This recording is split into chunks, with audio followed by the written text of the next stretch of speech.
It's Colonel Richard Kemp. Colonel Kemp is a retired British Army officer who served from 1977 to 2006, an infantry battalion commanding officer. He fought in Afghanistan. He co-wrote a book called Attack Red State, an account of the 2007 Afghanistan campaign. Kemp has spoken on a range of issues, political and social, including the issues of British armed forces, the Middle East, and Israel. He is the head of UK Friends of the Association of the Well-Being of Israeli Soldiers. Colonel Kemp flew into Israel immediately after the war started. I guess I'm catching you back in England. Am I right? No, you're wrong. I'm in Tel Aviv at the moment.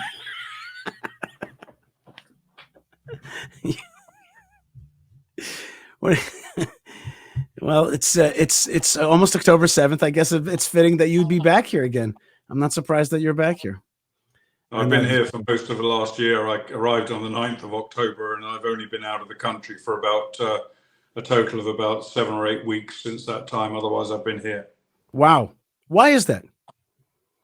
Well, I needed to know what's going on. I needed to know with my own eyes, not watching stuff on the internet or on television or reading in the papers.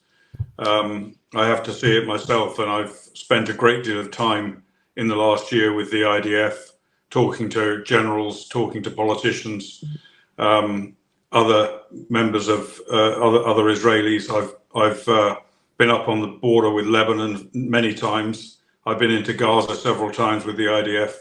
And the reason I need to do that is because my very, very modest role in all this, and limited role, is to do my best as a former soldier and a non-Jew and a non-Israeli to try and get the objective truth out there as best I can. And I do that I write quite a lot in the press, in the international press, do quite a lot of broadcast media interviews, and I have meetings with politicians in different countries around the world to try and put across the reality of what's happening here, because there are so few people outside of Israel really who understand what's going on here. There's too much distortion by the media. There's too many false narratives being put forward, and it's not just the ordinary people who are deluded by this, and many of them are deluded by it, but it's the political leaders as well. And I've had meetings with many political leaders in the United States, the UK, European countries, Australia, South Africa, and other countries. And the common thing among them all, the common factor among all of them, is ignorance. And I don't say that impolitely. Being a Brit, I'm not allowed to be impolite, not like Israelis. But I say that ignorance in the sense that they just don't really understand what's happening, and they don't get the information they need to make informed decisions. And that goes for people who are in support of Israel and people who are against Israel. And so in order to play my small role in this, I really have to be here to see it with my own eyes. Maybe you're like do you know what the term Gilgul means? Do you know that term? It's a Hebrew term. No. It means, in English, they have a fancy word for it. They call it transmigration of souls. You know, there were these great Brits who were here that helped the founding of the state of Israel.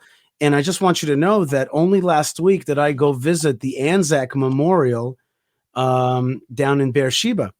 And I had an amazing story happen to me there. You want to hear the story that happened to me at the Anzac Memorial? I went to the Anzac Memorial.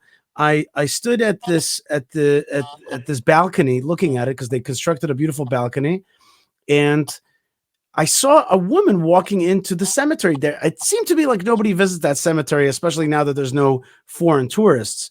And she walked in, and then I see her watering one of the tombs, cleaning it and watering the plants. And I came up to her. I was with a friend, and I tried not to scare her, but anyway, she still got shocked. And I was like, I'm sorry. I just want to know, what are you doing here at the cemetery? Finally, she says to me, don't you know? And she showed me that amongst the 1,000 soldiers that are buried there, there was one Jewish one. And she was watering the tomb of that one soldier. And I was like, wow, that's something. But in any case, It's amazing that you're here and really helping people understand the truth about what's happening here in Israel. But let me ask you, like, what is the truth? What have you seen in this year? How do you understand this year? And did you agree with, maybe you heard what I said previous to Moshe Feiglin, that we're in a time of war. This is not going to be a boring year coming up. What did you think about that statement? Those two things. Well, first of all, I should correct you about your visit to Beersheba, to that cemetery. If it's the same cemetery as I've been to in Beersheba, which is a Commonwealth Wargrave cemetery, mainly with British and Commonwealth or Empire troops buried there. But there's actually quite a number of Jews in that. There's a Jewish section in that cemetery with a fair number, I don't know how many, but a fair number of Jews who were serving with the British Army during the First World War, whose graves are there. So maybe this lady only identified one of them. But that aside, I'll tell you what I have seen since I've been here. I've seen the most extraordinarily impressive military campaign. I think that probably no other army could fight like this. I think, of course, there have been major setbacks. Of course, 7th of October itself was a disastrous setback, to say the very least. Although even particularly as we come to commemorate that day tomorrow, we certainly shouldn't forget, despite the failures, we shouldn't forget the undiluted heroism that existed throughout that day, both with ordinary civilians, Israeli soldiers, police, all range of people who put their lives on the line and sometimes lost their lives doing their best to save their fellow Israelis who were under attack from Hamas and to kill Hamas terrorists. So we shouldn't forget that. But all of that aside, I think the IDF have conducted a very, very effective campaign in Gaza. It's taken a long time, but we shouldn't forget as well, which is something I have to keep telling the political leaders that I meet, we shouldn't forget that this is the most complex battlefield any army has ever fought on. I was in Ukraine even just a few weeks before, several times during the war, but just a few weeks before the 7th of October, and I visited battlefields there, active battlefields, and they're much more intense, far more casualties on both sides, but nothing like as complex, army on army, a much more simple way of fighting. This is different. This is an incredibly complex situation, which of course includes a battlefield that's been prepared over decades by Hamas to kill Israeli soldiers when they arrived there, which was inevitable at some point. Ambushes, mines, booby traps, escape routes, all of this stuff, all prepared, great depth. Plus we have the fact that it's being fought in a very, very dense urban area, which every soldier will tell you is the most difficult place to fight. Then you have the fact that there's a significant civilian population there, which complicates the fight to kill Hamas, of course, complicates it immensely and gives so much leverage to the international condemnation of Israel. Then, of course, perhaps the most significant of all that is you've got hundreds of miles of tunnels underneath Gaza, incredibly well constructed tunnels, well planned, well thought out, well developed, which no other army ever in history has had to fight in these tunnels. And the IDF, before the campaign began, and even at the beginning of the campaign, decided they wouldn't fight in the tunnels, but eventually they adapted their tactics, knowing they had to fight in the tunnels, and have produced the most extraordinarily revolutionary and successful tactics for that. On top of that, you then have the hostages, which their terrible fate again complicates military operations in a way that, again, no other army has ever had to face. I want to ask you about that for a second. You've then got the glare of the media on top of all of that, which is determined to find that Israel's committing war crimes. So, against all of this background, you've got an incredibly successful military operation in Gaza.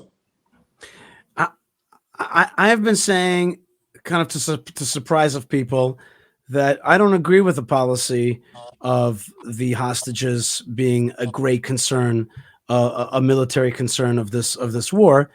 And this sounds incredibly cold. And I hate that it does, but it's a concern, a military concern for the lives of our soldiers and for the future, so that hostages are never taken again. I've said that we should fight this war as though there are no hostages, and that it should not be a military goal to rescue them, but rather to destroy our enemies. And they are as lost as though they are lost. And if any of them come out and are recovered, that's a miracle. But essentially, the enemy took them from us, and not in order to release them, but in order to break us. And we should not give them that. And we should fight as though they are lost. I know that sounds very cold, but if not, then what happens is that they have a knife in our back, and then we tie our hands behind our back as we fight, and we lose soldiers that have gone there. How many soldiers have been lost to rescue hostages that have been taken? Is that worth it? In my opinion, it's incorrect and maybe even up to immoral. But do you feel like you want to chime in on that? I don't really agree entirely with that. I understand exactly what you're saying. I think it's extremely important that the IDF do everything they can to try and rescue the hostages, as any army would. And it would be the same. I've been involved in hostage rescue situations, nothing like as complex as this, in Afghanistan and Iraq with the British armed forces. And of course, we put every effort we could into getting the hostages back. Like I said, this was not a comparable situation. But the most important thing, by far the most important thing, is the destruction of Hamas and the defense of Israel. And of course, a commander on the ground who's faced with a situation where he has to make a decision about, do I rescue the hostage? Do I risk soldiers' lives? What's the balance there? Has to make a very tough decision in coming to that the right conclusion. But that's one of the burdens of a military commander on the ground, and he has to shoulder that burden. And sometimes he'll make the right decision, sometimes the wrong decision. But I think they have to do whatever they can to get the hostages back, but not at the expense of of endangering Israel, because of course, the loss of hostages, the loss of however many hostages there are in Gaza now, we don't know how many are remaining alive, but the loss of those number of people is a terrible thing. But it is not as terrible as the risk that might be presented to many, many more Israelis, including Israeli soldiers, if Hamas is not defeated in this campaign. So I think that's sort of my perspective. I'm kind of halfway to where you are, but not entirely. Let's just see some videos together of some military stuff. First thing here is some drones that have been shot down. In fact, a drone attack, a little bit like Ukraine, was able to kill 2 Israeli soldiers in the Golan Heights. Here is some drones being shot down by the IDF. Let's see that. All right, we're seeing images of drones coming, I think also in the Golan Heights, and they were just shot down. And these things are deadly. These things are really deadly, and they're out there. Here's another video that we should see, and that is what tunnels. Now these are Hezbollah tunnels, what they look like. And here's they went through. They found a ton of armament in these well-dug tunnels that have been dug on the northern border, up to just 300 meters from the Israeli border. 300 meters is a short run to the Israeli border. And as Israel is fighting the air war of the drones and also of the intercontinental missiles, ballistic missiles, with that, there's also the other problem, Colonel Kemp, and that is the problem of the low tech, and that is the M16 carrying terrorist who's willing to die on the mission. And that is what we've seen now twice in the last week with horrific results, meaning to say the air campaign has not been so successful, although it has been very costly, but it has not been successful. But just today, another gruesome terror attack lots of people stabbed and shot, and all in the Beersheba station. And so Beersheba bus station. And so that happened today. So we are facing really a combined arms type of warfare, where on the one hand, we're facing a kind of state-run air attack, and at the same time, we have these terrorists who are coming in from Judea and Samaria, and in yesterday's case, or today's case, from the Bedouin villages in Beersheba. So we're really facing a tough war out there.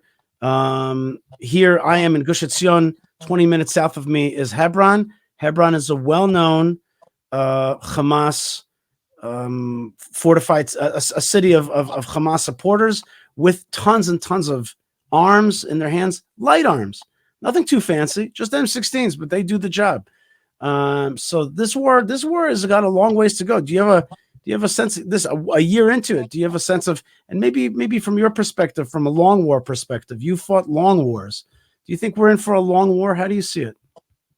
Yeah, I mean, we've had a long war for many years in Israel now, not just the last year. That's a good point. Israel's been at war since 1948, really, and before that, even if you count the years before the formation of the Jewish state. But what you're getting at is the immediate fight that's taking place now, and it is going to be quite a long fight, I think. Hamas has been largely defeated inside Gaza, but not completely. There's a lot of fighting to be done there, months more fighting to be done to deal with Hamas. And I should say as well, one thing about that is that people, I've heard so many times people saying you can't defeat an idea. Hamas is an idea. You can't defeat an idea. Where does that stuff come from? Where does that even come from? Well, it's defeatist talk. It's people who don't want to defeat an idea.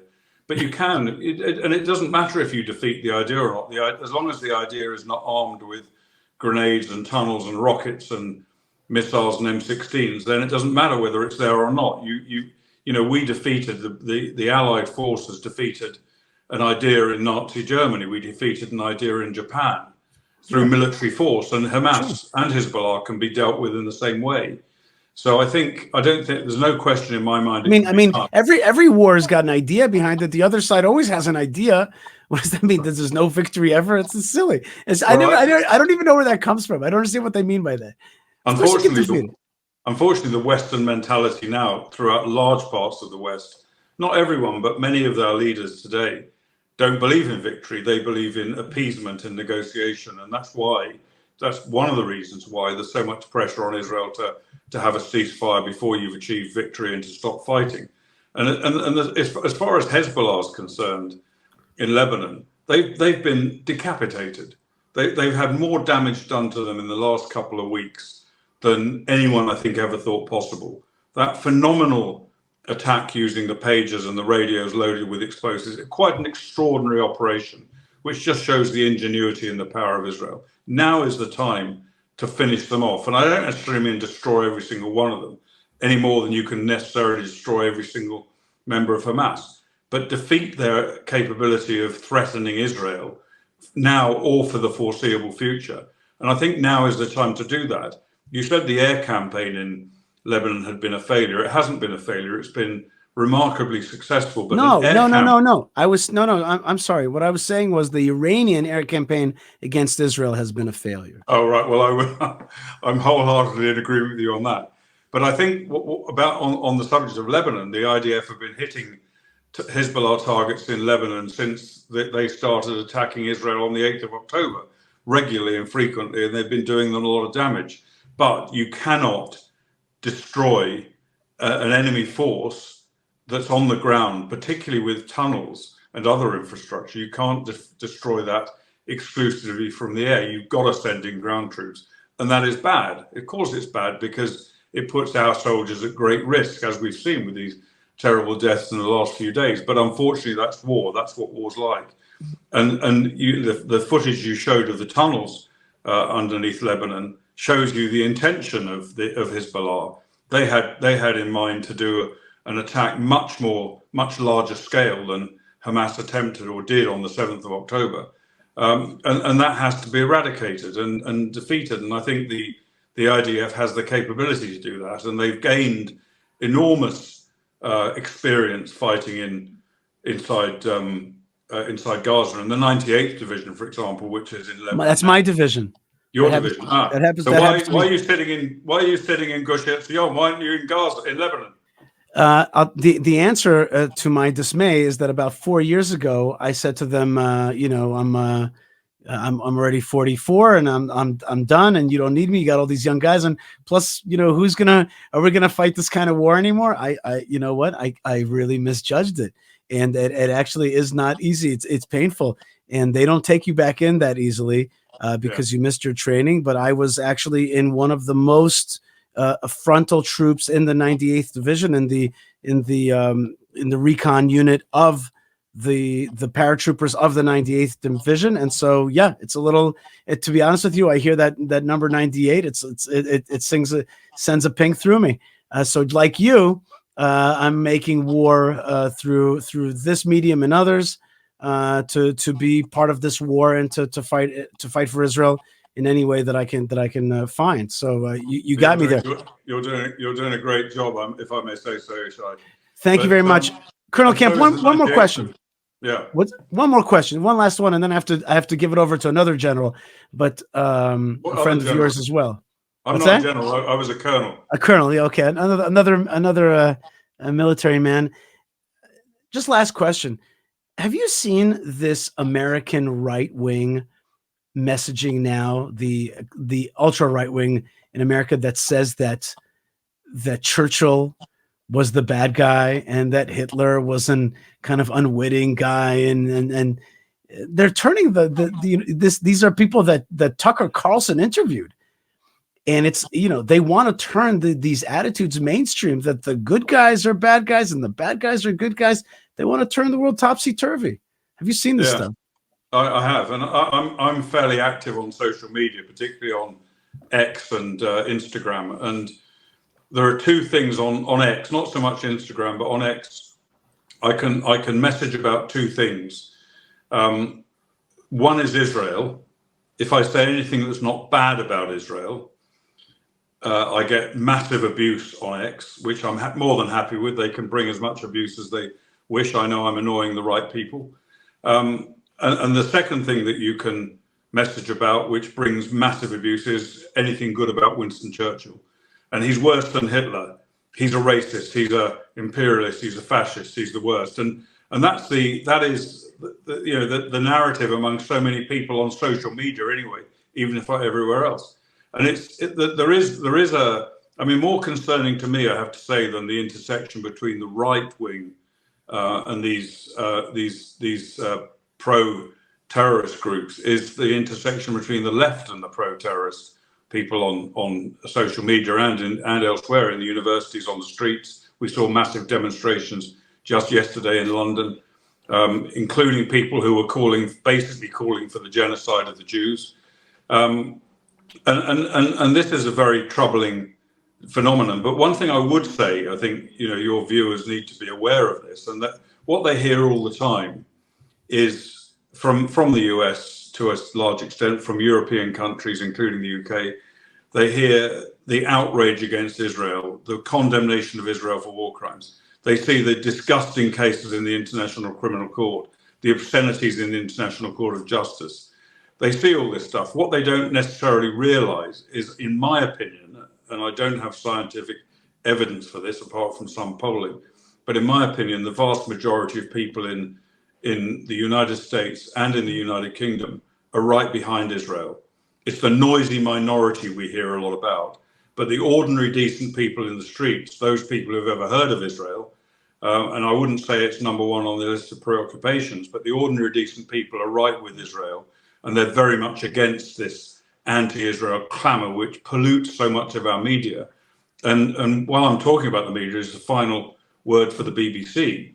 I think there are plenty of anti-Israel media out there. I think the BBC is the worst because it's one of the most powerful media organizations in the world, and it's seemingly legitimate.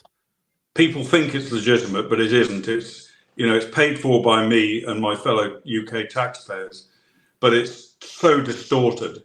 And you may remember a few years ago the Simon Wiesenthal Center in the United States. They did a list of the most anti-Semitic entities in the world. Number one was Iran. Number two was the BBC, which is shocking and horrific. And there's been a report recently about the BBC, which has called out the immense distortions over their reporting of Israel. But the point I'm trying to make is this is the media elites. It's the organizations like the ICC, the ICJ, the UN. It's think tanks in some cases. It's people on university campuses, but not the ordinary decent people. And I think that the vast majority, certainly in the US, it's about 80% of ordinary people support Israel in its fight. And I know Israel's going to win this fight. There's no question about that. All it takes is political leadership and military force, and it will win. And most people are cheering for Israel. And the help of Hashem, we need that also. Of course you do. That's right. Colonel Kemp, I want to thank you so much for being with us here, not only on the show, but in Israel for the last year. Let me remind you that I extend my house to you. If you need a place to relax, come for Shabbat and stuff like that, we'll have a great time. I promise you. And you won't be the first non-Jew at my house for Shabbat. Believe me, we'll have a great time. So please come and visit us. And thank you so much for being with us in this past year, in this fight. And thank you very much for helping Israel in a place where it's very weak, which is in the media war, in the narrative war. And thank you so much for helping us with that fight and with your experience. So God bless you. And may this war make us stronger. And as you always say, let's keep attacking.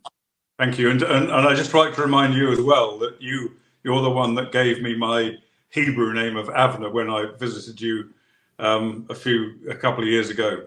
Avner is the name of a British general, of a Jewish general, the general of King